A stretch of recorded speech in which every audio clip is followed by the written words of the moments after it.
이번 시간에는 인과관계 논술의 작성법에 대해서 설명드리겠습니다. 인과관계 논술에는 주제의 결과를 설명하거나 주제의 원인을 설명하도록 요청하는 질문이 포함될 수가 있습니다. 예를 들면 역사적 사건, 정책 집행, 인기도, 기업의 이미지, 취업시험의 성공, 의학적 상태 또는 자연재해가 될 수가 있습니다. 이러한 논술은 두 가지 방식 중 하나로 구성될 수가 있습니다. 즉 상황의 원인을 먼저 논의한 후 결과를 설명하거나 논의를 통해서 원인을 설명하는 과정에서 결과가 먼저 올 수도 있습니다. 인과관계 논술의 예를 간단히 살펴보겠습니다. 화산이 분출하는 이유와 그 이후에 일어나는 일, 부동산 정책의 실패가 부동산 가격의 폭등을 일으키는 일, 약이 부작용에 대한 두려움 때문에 사람들은 예방접종을 기피하게 된다. 자동차 사용 증가로 인해 도시의 오염 수준이 악화되고 있다. 이러한 것들은 인과관계 논술의 간단한 예라고 볼 수가 있겠습니다. 논술을 쓰려면 먼저 원인과 결과를 구분해야 합니다. 원인을 파악하려면 왜 이런 일이 발생했는가라고 질문하고 결과를 확인하려면 이것 때문에 무슨 일이 일어났는가를 질문합니다. 이와 같이 인과관계 주제를 선택할 때 가장 중요한 것은 어떤 사실, 사건 또는 행동이 다른 사건으로 이어져야 한다는 것입니다. 즉 어떤 사건이 발생할 수 있는 원인과 결과, 사슬이 있는지를 확인합니다. 이러한 이유로 주제 선택이 매우 제한적일 수가 있습니다. 좋은 원인과 결과 논술 주제는 원인과 결과 간에 관련성이 있고 그 관련성이 의미가 있어야 우수한 주제가 될 수가 있습니다. 인과관계 논술을 작성하는 방법으로서는 브레인스토밍, 아이디어 선택, 인과관계 파악, 주제 선정, 그리고 개요 개발이 되겠습니다. 아이디어를 창출하기 위해서는 브레인스토밍을 활용합니다. 브레인스토밍을 활용한 상태에서 아이디어가 창출이 됐을 경우에는 선택을 해야 합니다. 가장 좋아하고 관심 범위 내에 있는 아이디어를 선택합니다. 그리고 인과관계를 파악합니다. 인과관계가 있는지를 파악하고 범위를 구체적으로 좁힙니다.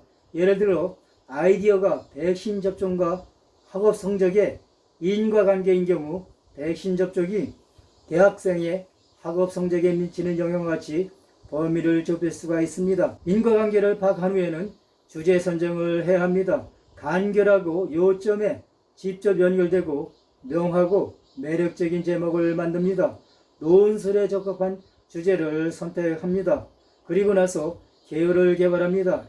인과관계 주제문을 개발하고 주장과 증거를 제공하는 개요를 작성합니다. 개요는 독자에게 전달할 논술의 기초가 되겠습니다. 심화학습편이 되겠습니다. 인과관계 논술의 예를 들어보겠습니다. 지난 20년 동안 사회에서는 과체중 청소년 수가 거의 20%가 증가했습니다. 이 논술은 이러한 결과가 왜 발생했는지 몇 가지 이유를 논의하고 우려스러운 현상을 조사할 것입니다. 이것은 후크 문장이 되는데 후크 문장은 관심을 유도하기 위한 문장이 되겠습니다. 이러한 후크 문장은 논술문을 작성할 때 대부분이 첫 문장에서 제시가 됩니다. 이러한 문제의 주요 원인은 간편식 식단입니다. 지난 20년 동안 패스트푸드 식당의 수가 크게 증가했습니다. 예를 들어 거의 모든 번화가에는 햄버거, 치킨, 피자점이 즐비합니다.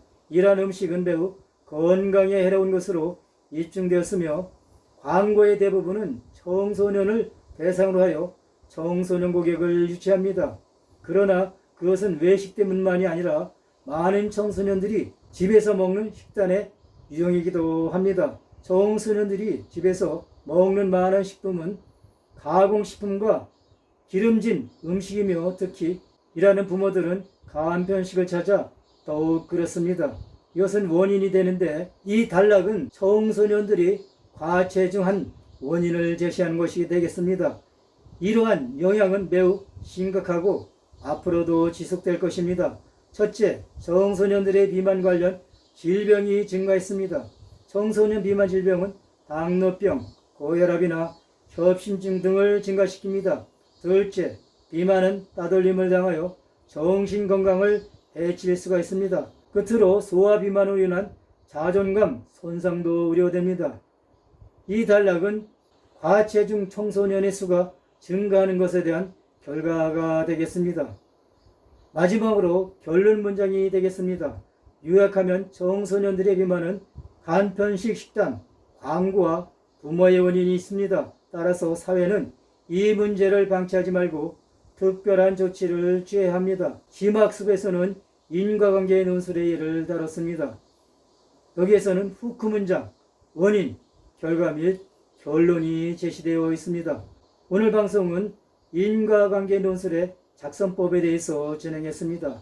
다음 방송에서는 비교, 대조 논술에 대해서 진행할 예정입니다. 본 방송이 유익하셨다면 좋아요를 눌러주시고 구독자가 아니시라면 구독 신청해 주시면 대단히 감사하겠습니다. 시청해 주셔서 감사합니다.